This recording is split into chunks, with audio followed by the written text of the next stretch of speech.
जड़ा में नरम सहारा को नपन के हरा को नपन के हरा को नपन के काटे जो बना चोली में पन के म्यूजिक बाय मुकेश सिंह। चोली में पन के जड़ा में यरऊ सहारा को दतन के कापे जो बन दुनु चोली में फन के जड़ा में यरऊ सहारा को दतन के काटे जो बन दुनु चोली में फन के ओले बोलो मुआ ना बहरा से घरे ओले बोलो मुआ ना बहरा से घरे जड़ा भरतू तो भतार तुम ही बन के जड़ा में यरऊ सहारा को दतन के काटे जो बन दुनु चोली में फन के जड़ा में यरऊ सहारा को दतन के काटे जो बन दुनु चोली में फन के ओले बलमुआ ना बहरा से घरे ओले बलमुआ ना बहरा से घरे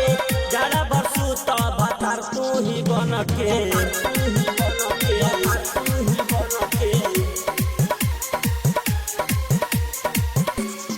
जड़ा में नरम सहारा को नपन के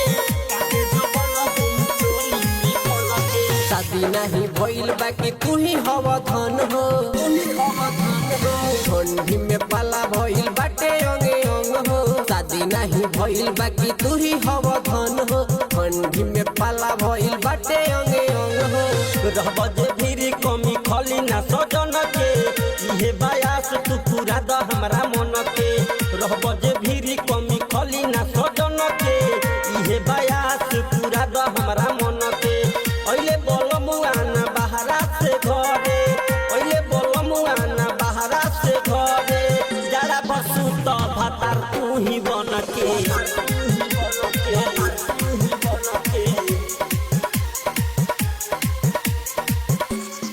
जड़ा में नरम सहारा को नपन के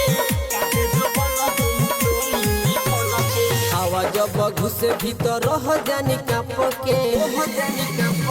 सूती ह चंदन हमें कोरावा में चाप के हवा जब घुसे भीतर रह जानी काप के सूती ह सुबास हमें कोरावा में चाप के राइटर मंटू भले चीज हई अनके